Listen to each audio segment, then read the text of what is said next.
Hello. బాగున్నారండి? బాగున్నాను. మీ పేరేంటి? నా పేరు వివేక్ అండి. హాయ్ వివేక్, చెప్పండి. అదే సార్ ఇప్పుడు అక్కడ పోర్చుగల్ అదిని మన అన్‌స్కిల్డ్ వర్క్స్ అయన్నీ ఎలా ఉంటాయి ఏంటని చెప్పేసి కనుక్కుందాం అని చెప్పి మెసేజ్ చేశాను సార్ మీకు. ఎక్కడి నుండి మాట్లాడుతున్నారు మీరు? మాది ఈస్ట్ గోదావరి అండి, రాజుల అంతర్వేది. Okay okay. తెలుసా సార్ మీకు? ఈ కాల్ రికార్డ్ అవుతుంది. ఇది యూట్యూబ్ లోకి ఓకే వెళ్తుంది. సార్. మీకేం ప్రాబ్లం లేదు కదా? అబ్జెక్షన్ ఏం లేదు. ఓకే సార్, ప్రాబ్లం లేదు సార్. Okay, thank you. చెప్పండి ఇప్పుడు. అన్‌స్కిల్డ్. ఓకే, ఫస్ట్ ఆఫ్ అదే ఆల్ సార్. మీ మీ క్వాలిఫికేషన్స్ ఏంటి? మీ ఎక్స్‌పీరియన్స్ ఏంటి? మీరు అన్‌స్కిల్డ్ సెక్టర్ అంటే దేంట్లో మీరు జాబ్ చేయడానికి చూస్తున్నారు అని దాని గురించి కొంచెం డీటెయిల్స్, బ్యాక్‌గ్రౌండ్ డీటెయిల్స్ ఇస్తే దాని మీద మనం అనాలిసిస్ చేయొచ్చు. Okay sir. అదే సార్, నేనైతే యాక్చువల్‌గా 6 మంత్స్ బ్యాక్ వరకు కువైట్‌లో ఉండేవాడినండి. కువైట్‌లో ఇది delivery field sir. Driving delivery field. నా క్వాలిఫికేషన్ వచ్చి ఇంటర్ అండి, 12th. ఓకే. మళ్ళీ అక్కడ 5 ఇండియాకి ఇయర్స్ ఎందుకు దాకా రిటర్న్ అయిపోయారు? అంటే అక్కడ వీసా అయిపోయింది సార్ నాది. నా స్పాన్సర్ ఇంకా క్లోజ్ అయిపోయింది అది. ఓకే. ఇంకా అప్పుడు నేను ఇక్కడ వచ్చేసాను అనమాట. ఓకే. అదే యూరోప్ అరబ్ కంట్రీ తెలిసిందే కదా సార్ మీకు. అరబ్ కంట్రీలో కొంచెం బాగాలేదు కదా సిచ్యువేషన్స్. దాని గురించి ఇలా యూరోప్ అలా ఇంగ్లీష్ కంట్రీస్ ఏమైనా వెళ్దాం కదా అని చెప్పేసి చూస్తున్నాను. సో మరి ఏ విధంగా ట్రై చేద్దామని అనుకుంటున్నారు? అదే సార్, ఇప్పుడు అంటే అదే కన్సల్టెన్సీస్ ద్వారా అయితే 4 lakhs 3 lakhs పైన అడుగుతున్నారు. అదే ఎలా విజిట్ మీద వచ్చి అక్కడికి వచ్చి జాబ్ చూసుకోవడం అలాగే ఏమైనా సెట్ అవుతుందా, అది ఎలా ఉంటది ఏంటి ప్రాసెస్ అని తెలుసుకుందాం అని చెప్పి sir. 4 lakhs 3 lakhs 4 lakhs Portugal visit visa అడుగుతున్నారా? లేదు సార్, అంటే అక్కడ విజిట్ మీద అక్కడ తీసుకెళ్ళి అక్కడ నుంచి వర్క్ పర్మిట్ మారుస్తారంట. పోర్చుగల్లోనా? అదే Portugal, Poland, Malta, okay, Malta. ఈ కంట్రీస్ కన్నా సార్. ప్రస్తుతం అయితే నా అండర్స్టాండింగ్ ప్రకారం పోలాండ్కి ఇండియా నుండి వీసా దొరకడం చాలా కష్టం. రిజెక్షన్ రేట్ ఎక్కువ ఉంటుంది. ప్లస్ స్లాట్స్ కూడా దొరకట్లేదు పోలాండ్కి.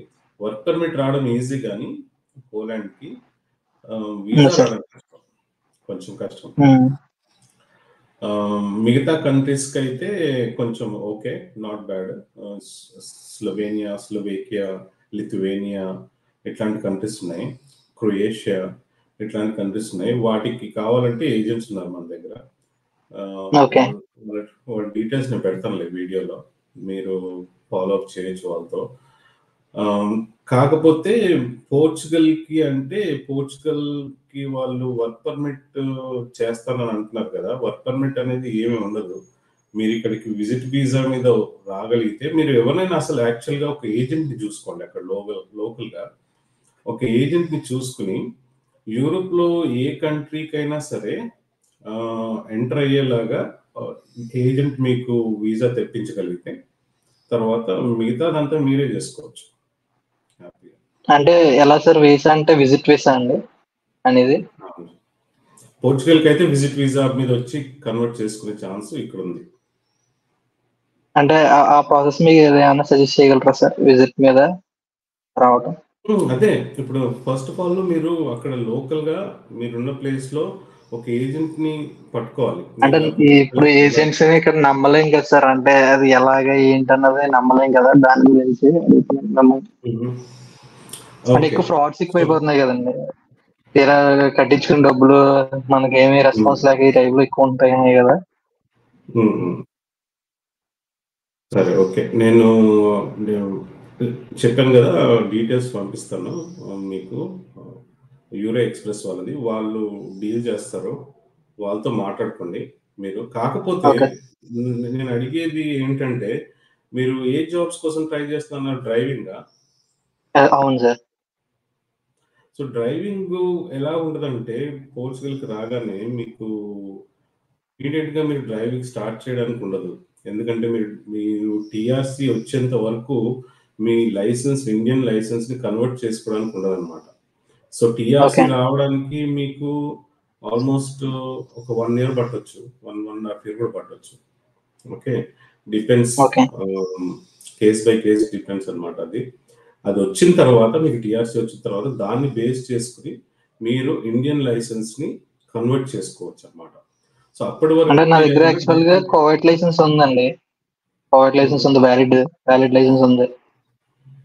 అంటే దాని ఏమైనా యూజ్ అవుతుందా? ఇంటర్నేషనల్ ఏ లైసెన్స్ ఉన్నా కానీ మనం ఒక కంట్రీ నుండి ఇంకొక కంట్రీకి వెళ్ళినప్పుడు ఫస్ట్ 90 days వరకు అలౌడ్ ఉంటుంది డ్రైవింగ్ చేయడానికి. ఓకే, యాజ్ ఎ టూరిస్ట్ గా 90 days పీరియడ్ దాటిపోతే మనం డ్రైవ్ చేయలేము, దాని మీద లీగల్ గా డ్రైవ్ చేయలేము. అందుగురించి ఇంటర్నేషనల్ పర్మిట్ ఉంటుంది దాన్ని. ఓకే, అంటే యాక్చువల్ గా ఇప్పుడు మనం విజిట్ మీద వస్తాం కదండి, అక్కడికి వచ్చిన తర్వాత మనం చేసే జాబ్ మనం అది డ్రైవింగ్ ఫీల్డ్ జాబ్ కే వెళ్ళాం అనుకోండి, యాక్చువల్ గా వాళ్ళ ప్రాసెస్ అంత ఫాస్ట్ గా చేయగలుగుతారు కదా? అంటే లేదంటే ఇంకేదైనా వాళ్ళైనా సరే 1 year మనం వాళ్ళు ఎవరు కూడా ఏమి చేయలేరు. మనకి ఎంప్లాయర్ మనకి ఎంప్లాయ్మెంట్ ఇవ్వడానికి మాత్రమే, దానికి కావాల్సిన సపోర్టింగ్ డాక్యుమెంట్స్ ఇవ్వడానికి మాత్రమే. అక్కడ నుండి మనమే ప్రాసెస్ చేసుకోవాలంతా. అక్కడ నుండి మన ఇమిగ్రేషన్ ఆఫీస్ ఎక్కడైతే ఉంటుందో వాళ్ళతో మనం డీల్ చేసుకోవాలి. ఓకే, అక్కడ డిలే అవుతుంది అనమాట. ఓకే సార్, అదే దాని గురించి సార్. అంటే యాక్చువల్ గా ఇప్పుడు మనం విజిట్ మీద ఇప్పుడు ఈ రకంగా ఉన్నాయి కదా, అవి ఎలా దాని ఇన్ఫర్మేషన్ ఏంటి, అక్కడ ఎలా ఉంది ఏంటని మాకు తెలియదు కదండి అసలు. అదే డ్రైవింగ్ చాలా మంది, అదే ఇప్పుడు సౌదీ నుండి కానీ కువైట్ నుండి కానీ చాలా మంది డ్రైవర్స్ నాకు కూడా మెసేజ్లు పెడుతుంటారు. సో నేను ఎందుకు వాళ్ళకి ఎక్కువ రెస్పాన్స్ ఇవ్వనంటే ఇదే కారణం అనమాట. వాళ్ళేమో డ్రైవింగ్ చేస్తా ఉంటారు, ఇక్కడికి వచ్చిన తర్వాత ఇమీడియట్ గా డ్రైవింగ్ జాబ్స్ దొరకవు అంటే మీకు లైసెన్స్ లేదు కనుక మీకు జాబ్ దొరికినా మీరు చేయలేరు, ఇల్లీగల్ అయిపోతుంది. ఓకే, నేను సజెస్ట్ చేయను అనమాట. కాకపోతే మీరు చాలా మంది ఏం చేస్తారంటే అలాగ వచ్చేసి ఏదో ఆడ్ జాబ్స్ చేస్తుంటారు. ఆడ్ జాబ్స్ కానీ ఫార్మింగ్ లో కానీ కన్స్ట్రక్షన్ లో కానీ ఇట్లాంటి జాబ్స్ చేసుకుని ఆ టీఆర్సీ కార్డ్ వచ్చేంత వరకు వెయిట్ చేసి టీఆర్సీ కార్డ్ వచ్చిన తర్వాత అప్పుడు డ్రైవర్స్ లైసెన్స్ ని ఎక్స్చేంజ్ చేసుకుని అప్పుడు ఊబర్లు కానీ బోట్లు కానీ ఇలాంటివి నడుపుకుంటూ ఉంటారు. ఓకే, అదే సార్ బైసికల్ మీద అవి కూడా అట్లా కూడా లైసెన్స్ ఉండాలండి? బైసికల్స్ అవసరం లేదు, చేసుకోవచ్చు, అవి చేసుకోవచ్చు. అంటే టూ వీలర్ కావాలి, 4 wheeler కావాలి. 2 wheeler కి 50cc లోపల అయితే చిన్నది ఒకటి ఉంటుంది, 50cc లోపల అయితే అవసరం లేదు, దానికి లైసెన్స్ అవసరం లేదు. 50cc పైన అయితే లైసెన్స్ కావాలి. సో మీరు 50cc లోపల తీసుకొని ఆ డెలివరీ జాబ్స్ చేసుకోవచ్చు. ఓకే సార్, అంటే మినిమం ఎంత సాలరీస్ వరకు ఉంటాయి సార్? అంటే అసలు తెలియదు కదా, అందుకని అడుగుతున్నాను, ఏమనుకోవద్దు. అనుకునేది ఏమో దాంట్లో నేనే ఇవ్వట్లేదు కదా. అంటే అసలు ఏ జీరో నాలెడ్జ్ సార్ యూరోప్ గురించి మనకి. అక్కడ అసలు ఎలా ఉంటది ఏంటి అని ఏం తెలియదు. ఇలా యూట్యూబ్ లో ఇవి చూడటమే తప్ప అక్కడ ఉన్న వర్క్ చేస్తున్న వాళ్ళతో మనం ఇంటరాక్ట్ అవ్వడం అన్నది ఉండదు కదా. యూట్యూబ్ లో మినిమం సాలరీ అని ఉంటుంది. మినిమం గవర్నమెంట్ రూల్స్ ప్రకారం, గవర్నమెంట్ స్టాండర్డ్స్ ప్రకారం ఒక మనిషి ఏ జాబ్ చేసినా గానీ మినిమం ఇంత శాలరీ అని ఉంటది అనమాట. ఆ శాలరీ ఎంత అంటే 820 euros. సో 820 euros అంటే మీకు ప్లస్ మైనస్ 80,000 రూపీస్ అనుకోండి. ఓకే, 80,000 రూపీస్ మీకు శాలరీ వస్తుంది. అయితే మీకు కొంతమంది మీకు డిపెండ్స్, మీకు దొరికే జాబ్ ని బట్టి, మీకు దొరికే ఎంప్లాయర్ ని బట్టి కొంతమంది ఫ్రీ అకామిడేషన్ కూడా ఇస్తారు జాబ్ తో. ఓకే, ఫార్మింగ్ అటువైపు అయితే మోస్ట్లీ ఇస్తారు, వాళ్ళు ఫ్రీ అకామిడేషన్ ఇస్తారు. కొంతమంది ఇప్పుడు రెస్టారెంట్ లో అలా చేశారనుకోండి, మీకు అకామిడేషన్ కమ్ ఫుడ్ కూడా ఇచ్చే ఛాన్స్ ఉంది. ఓకే, కొంతమంది ఏం చేస్తారంటే శాలరీ వితౌట్ ట్యాక్స్ ఇస్తారు, విత్ ట్యాక్స్ కూడా ఇస్తారు. అంటే ట్యాక్స్ వాళ్ళే కట్టుకుంటారు, మీ ట్యాక్స్ కూడా. కొంతమంది ఎంప్లాయర్స్ మీ ట్యాక్స్ మీరే కట్టుకోండి అంటారు. మీ ట్యాక్స్ మీరే కట్టుకోండి అంటే మళ్ళీ అక్కడ ఒక 120-150 euros ట్యాక్స్ పోతుంది అనమాట మీకు ఇచ్చిన శాలరీ. ఓకే, చిన్న డౌట్ సార్. అంటే యాక్చువల్ గా ఇప్పుడు యూరోప్, ఇప్పుడు మన అరబ్ కంట్రీస్ ఉన్నాయి కదా, మనకంటే ఒక స్పాన్సర్ ఉంటాడు. మనకు ఆ స్పాన్సర్ మనకి 1 year అయినా 2 years అయినా వాడి మీద మనం డిపెండ్ అయి ఉండాలి. వాడు ఎప్పుడు వెళ్ళిపోమంటే వాడు ఎప్పుడు వెళ్ళిపోవాలి మనం. ఇప్పుడు ఇక్కడ కూడా అలా ఆ టైప్ లో ఏమైనా ఉంటుందా, లేదంటే మనం అక్కడ మన వర్క్ పర్మిట్ ఉంటది కదా, పిఆర్సీ ఏదో ఉంటది, అది రెన్యూల్ చేసుకుంటూ మనం ఒకరి కింద మనం వర్క్ చేయాలన్నా, లేదంటే మనకు నచ్చిన జాబ్ కి మనం షిఫ్ట్ వెళ్ళొచ్చా? ఇక్కడ హ్యూమన్ రైట్స్ చాలా స్ట్రాంగ్. ఇక్కడ యూరోప్ లో హ్యూమన్ రైట్స్ అనేది చాలా స్ట్రాంగ్ అన్నమాట. ఒక మనిషిని ఇంకొక మనిషి కంట్రోల్ చేయకూడదు, చేయలేడు. అది హ్యూమన్ రైట్స్ ఓకే అంటే. మీకు సౌదీ అరేబియాలో కానీ, దుబాయ్లో కానీ, ఖతార్లో కానీ వాళ్ళు చేసేది human rights violation. Human rights violation అంటే ఒక మనిషి పాస్పోర్ట్ అనేది అతని రైట్, ఆ పర్సన్ రైట్ అవును సార్. అన్నమాట. ఆ పర్సన్ రైట్ ని తీసుకుని వాళ్ళ బీరువాలో పెట్టుకొని దాచుకుంటే అది తప్పు, చాలా తప్పదు. సో అలాంటివి ఏం జరగవు ఇక్కడ. ఇక్కడ మీరు రాగానే మీకు టీఆర్సీ కార్డు వస్తుంది కదా, ఆ కార్డు మీద మీరు ఏ జాబ్ అని చేసుకోవచ్చు, దాంట్లో రెస్ట్రిక్షన్స్ ఏమి ఉండవు. ప్లస్ మీరు బిజినెస్ డబ్బులు ఉంటే బిజినెస్ కూడా చేసుకోవచ్చు. మీ కార్డు మీ దగ్గరే ఉంటుంది లైఫ్ లో, ఎవరి దగ్గర ఉండదు. మీరు ఎప్పుడన్నా బయటికి వెళ్ళాలంటే వెళ్ళొచ్చు, ఎప్పుడన్నా మళ్ళీ రావాలంటే రావచ్చు ట్రావెలింగ్ కి. ప్లస్ యూరోప్ లో 29 కంట్రీస్ ఫ్రీగా తిరగవచ్చు హ్యాపీగా. అంటే వన్స్ మనకు వీసా వచ్చి అక్కడ టీఆర్సీ అన్నది వచ్చిందంటే ఇంకా మన చాయిస్ మాట, మనం ఎన్ని ఇయర్స్ అన్నది ఉంటాము, ఎంత వర్క్ చేసుకుంటాం అన్నది. అంతేనా సార్? ఇప్పుడు వీక్లీ హవర్స్ లెక్క ఈ టైప్ ఏమైనా ఉంటుందండి? మీ ఇష్టం. అంటే మీ స్తోమతను బట్టి ఇప్పుడు మీకు మినిమం శాలరీ కావాలి అంటే 820 యూరోస్ కావాలి అంటే 40 అవర్స్ వీక్ చేసుకోవాలి. 40 అవర్స్ వీక్, 22 డేస్ మంత్ చేసుకోవాలి. ఓకే. రిమైనింగ్ డేస్ చాలా మంది ఏం చేస్తారంటే ఆ 2 డేస్ ఊబర్ నడుపుకుంటారు, లేకపోతే డెలివరీ చేస్తారు, లేకపోతే కొంచెం ఎక్స్ట్రా సంపాదించుకుందామని ఏదో ఎక్స్ట్రా జాబ్ చేస్తూ ఉంటారు, ఎక్స్ట్రా ఇన్కమ్ కోసం. చేసుకోవచ్చు. ఓకే సార్, అదే మీరు పెట్టండి సార్ డీటెయిల్స్ కొంచెం, నాకు నేను ఫాలో అవుతాను. పెడతాను డీటెయిల్స్ పెడతాను. ఈ వీడియో కూడా మీరు ఈ సాయంత్రం వరకు అప్లోడ్ చేస్తాను. దాని కింద కూడా రాస్తాను వాళ్ళ డీటెయిల్స్.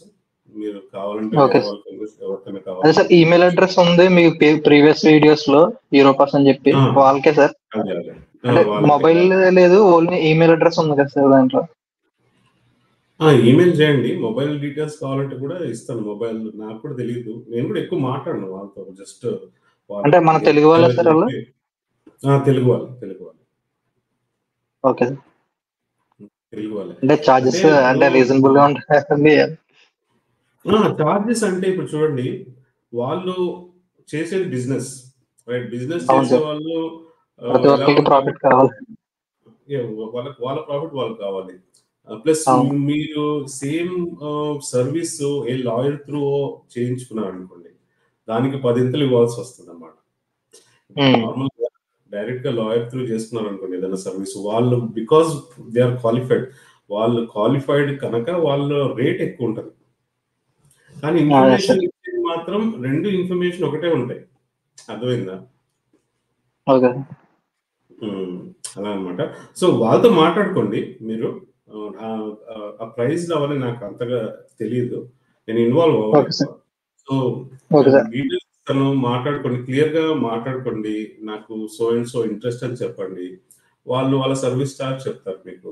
అంటే మీ సజెషన్ బట్టి ఇప్పుడు యూరోప్ లో 27 కంట్రీస్ అన్ని ఉంటాయి కదా సార్, అంటే ఏ కంట్రీకి అంటే మంచి, ఇప్పుడు అంటే మన ఇండియన్స్ మైగ్రేషన్ ఎక్కువైపోయింది కదా, మీ ఒక ఒపీనియన్ బట్టి ఏ కంట్రీ ప్రిఫరబుల్ సార్? అంటే ప్రిఫరబుల్ అంటే చూడండి, ప్రతి మనిషికి కొన్ని ఇష్టాలు ఉంటాయి. ఓకే, కొంతమందికి డబ్బు ఇష్టం, కొంతమందికి లైఫ్ స్టైల్ ఇష్టం, కొంతమందికి ప్రశాంతంగా జీవించాలని, పీస్ఫుల్ గా జీవించాలని ఉంటది. సో మీకు ఏది ఇష్టం దాన్ని బట్టి చెప్తే నేను ఈ కంట్రీస్ బాగున్నాయని చెప్తాను. అంటే ఇప్పుడు ఆబ్వియస్లీ బయట కంట్రీ వస్తున్నాం అంటే డబ్బు గురించే కదా సార్, ఇక్కడ అది లేదు కాబట్టి అక్కడ వస్తాం. అదే సార్. అదే అందరూ డబ్బు కోసం బయటకు వెళ్ళరు. అంటే ఇప్పుడు most of the unskilled person అంటే కూడా ఎక్కువ ఎందుకు వస్తారంటే ఫ్యామిలీస్ పెట్టి అన్ని కూడా మాక్సిమం మనీ యొక్క ప్రాబ్లమ్స్ వల్లే కదా. సో శాలరీస్ ఇప్పుడు చూడండి, యూరోప్ లో శాలరీస్, డబ్బు విషయానికి వస్తే శాలరీస్ మనకి జర్మనీలో, బెల్జియంలో, నెదర్లాండ్స్లో అటువైపు బాగుంటాయి శాలరీస్. ప్లస్ ఇంకా కొంచెం పైకి వెళ్తే స్వీడన్, నార్వే అటువైపు కూడా బాగుంటాయి శాలరీస్. కాకపోతే అన్స్కిల్డ్ వర్కర్స్కి మరి ఛాన్సెస్ ఎలా ఉన్నాయన్నది నాకు అంతగా ఐడియా లేదు. ఎందుకంటే ఈ కంట్రీస్ మోస్ట్లీ స్కిల్డ్ పీపుల్ని ఇన్వైట్ చేస్తాయి అన్నమాట. ఐటీలో ఉన్న వాళ్ళని, అలాంటి వాళ్ళని ఇన్వైట్ చేస్తే వాళ్ళకి శాలరీస్ బాగుంటాయి. అంత మాత్రం నాకు ఆ కంట్రీస్ గురించి తెలుసు. ఇప్పుడు అన్స్కిల్డ్ అంటే ఈ Poland, Slovenia, Slovakia, Croatia, Hungary ఇలాంటి కంట్రీస్ ఉన్నాయి. వీళ్ళు ఇక్కడ అన్స్కిల్డ్ వర్కర్స్ చాలా మంది వెళ్తున్నారు ఈ మధ్య. సో అక్కడ శాలరీస్ కొంచెం పోర్చుగల్ కన్నా శాలరీస్ కొంచెం పోలాండ్లో ఎక్కువే. ఇక్కడతో పోల్చుకుంటే ఒక 200-300 యూరోలు ఎక్కువే వస్తాయి అక్కడ. ఎక్కువ మళ్ళీ మీరు part time job, full time plus part time extra చేసుకుంటే ఇంకా మంచి డబ్బులు వస్తాయి. ఆల్మోస్ట్ డబుల్ వచ్చే ఛాన్స్ ఉంది. సో యాక్చువల్ గా మేము ఒక కన్సల్టెన్సీని కాంటాక్ట్ అవుతే వాళ్ళు యాక్చువల్ గా ఒక 50,000 ఫస్ట్ గా పే చేయమన్నారు విజిట్ వీసాకి, ప్రాసెస్ కి. ఆ విజిట్ వచ్చిన తర్వాత మిగతా అమౌంట్ పే చేయమన్నారు. మొత్తం 3 lakhs చెప్పారు వాళ్ళు. అక్కడ వాళ్ళే జాబ్ లో అదే పేరు వస్తుందంట. అక్కడ జాబ్ లో మనకి జాబ్ చూపిస్తారంట. 3 jobs చూపిస్తారు, మనకి నచ్చిన జాబ్ లో జాయిన్ అవ్వచ్చు అని అన్నారు. ఎక్కడ, ఏ కంట్రీలో? Poland sir. Poland, Malta. Poland, Malta రెండు చెప్పారు. పోలాండ్, మాల్టా 2 కంట్రీలు చాలా కష్టం. అంటే చెప్పారు సార్. మరి వర్క్ పర్మిట్ రావడం ఈజీ ఆ కంట్రీస్ కి, ఎంటర్ అవ్వడం, వీసా రావడం కష్టం. సో ఏమవుతుందంటే మీరు 45 days చెప్పారు సార్ వాళ్ళు. 45 days లో విజిట్ ఇస్తారు కదా, 45 days లో పంపిస్తాము. అక్కడి నుంచి అంతే అన్నారు. 45 days చెప్పారు. అదే అయితే అక్కడ ప్రాబ్లం ఏమవుతుందంటే మీకు వీసా రావడం కష్టము. ఒకవేళ వీసా వస్తే వెల్ అండ్ గుడ్, బాగా వెళ్ళిపోయి. అంటే విజిట్ వీసా కూడా రాదంటారా సార్? అంటే విజిట్ వీసా కూడా ఒక క్రైటీరియా ఉంటుంది అనమాట. ఆ క్రైటీరియా ఏంటంటే ఫస్ట్ వాళ్ళు ఏ విధంగా పేపర్ వర్క్ చూపెడతారు అనేది నాకు తెలియదు. నార్మల్ క్రైటీరియా ఏముంటుందంటే మీరు మీ pay slips last 3 months 6 months మీరు జాబ్ చేస్తున్నట్టు, మీకు రెగ్యులర్ ఇన్కమ్ వస్తున్నట్టు, మీ దగ్గర బ్యాంక్ బ్యాలెన్స్ ఉన్నట్టు, ఇవన్నీ క్రైటీరియా చూపెట్టాలి. ప్లస్ వాళ్ళని కన్విన్స్ చేసే లెటర్స్ రాయాలి. మీరు వెళ్తే మళ్ళీ రిటర్న్ వచ్చేస్తారు 20 days 10 days హాలిడే అయిపోయిన తర్వాత రిటర్న్ వచ్చేస్తారని కన్విన్స్ చేసే లెటర్ రాయాలి. దాని తర్వాత మీకు రిటర్న్ ఫ్లైట్ టికెట్ ఉండాలి, హోటల్ బుకింగ్ ఉండాలి, అకామిడేషన్కి. ఇవన్నీ ఈ పేపర్ వర్క్ అంతా కరెక్ట్గా ఉండాలన్నమాట. ఈ పేపర్ వర్క్ అంతా కరెక్ట్గా ఉంటే మరి ఇప్పుడు మీకు ఇక్కడ జాబ్ లేదు కదా, మీరు జాబ్ చేస్తున్నారు ప్రజెంట్ ఖాళీ. మరి జాబ్ లేదన్నప్పుడు మీకు విజిట్ వీసా ఏమని పంపిస్తారు వాళ్ళు? అదే సార్, దాని గురించి అసలు అంటే ఇప్పుడు నేను నాకు తెలిసిన గురించి చెప్తాను సార్. కోవిడ్ ఉందంటే ఇప్పుడు అక్కడ యాక్చువల్ గా సూన్ వీసా అని చెప్పి ఉంటాయి, ఖాదీమ్ అని ఉంటుంది, విజిట్ ఉంటాయి. ఇప్పుడు సూన్ అనేటప్పుడు ఏంటంటే ప్రొఫెషనల్స్ అనమాట, అంటే జాబ్ పర్పస్ వచ్చిన వాళ్ళు. ఖాదీమ్ అనేటప్పుడు హౌస్ వర్కర్స్ అనమాట. ఈ వీసాస్ మీద వస్తారు కదా. ఇప్పుడు మన విజిట్ వీసా మీద వచ్చి కన్వర్ట్ అవ్వడానికి ఉండదు సార్. దుబాయ్ టైప్ లో కూడా ఉండదు. విజిట్ అంటే విజిటే, వచ్చామా చూసుకున్నామా వెళ్ళిపోమా అంతే. అంటే మరి ఇక్కడ ఇప్పుడు యూరోప్ లో ఏ రకాల వీసాలు ఉంటాయో తెలియదు కదా, దాని గురించి నేను అడుగుతున్నాను. సో యూరోప్ లో వాళ్ళు విజిట్ వీసా ఇస్తారు మీకు, పోలాండ్ కంటే అది పనికిరాదు, షూర్ గా పనికిరాదు. ఓకే. యూరోప్ లో ఒకటే ఒక కంట్రీ, పోర్చుగల్ ఒక కంట్రీ తప్ప మిగతా ఏ కంట్రీలో మీరు విజిట్ మీద వెళ్ళి కన్వర్ట్ చేసుకునే ఛాన్స్ లేదు. లేదా సార్? అదే అడుగుతున్నానండి. ఇప్పుడు మనం విజిట్ మీద అక్కడికి వెళ్ళి మనం జాబ్ లోకి వెళ్ళడానికి ఉండదు. లేదు, ఉండదు.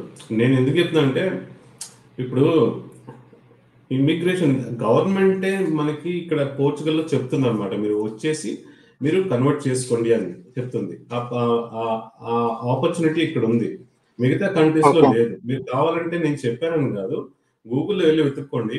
యూరోప్ లో ఏ కంట్రీలో విజిట్ వీసాని కన్వర్ట్ చేసుకోవచ్చు అని గూగుల్లో వెతుక్కోండి, మీకు చెప్పేస్తారు. అది కాకుండా మీరు పోలాండ్ అంటున్నారు కదా, పోలాండ్ లో విజిట్ వీసా కన్వర్ట్ చేసుకోవచ్చు ఆ వర్క్ పర్మిట్ అని చూసుకోండి, చెప్పేస్తుంది. అది కూడా అక్కడ లేదు, ఆ కంట్రీస్ లో లేదు. ఆ కంట్రీస్ లో డైరెక్ట్ గా వర్క్ పర్మిట్ కావాలి. వర్క్ పర్మిట్ తీసుకుని మీరు వెళ్ళాల్సి వస్తుంది. ఓకే. అదే సార్.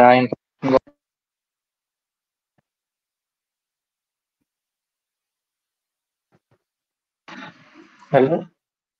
ఇప్పుడు అది పోర్చుగల్‌కి అయితే ఉంటది కదా సార్? పోర్చుగల్‌కి ఉంటది ఆపర్చునిటీ.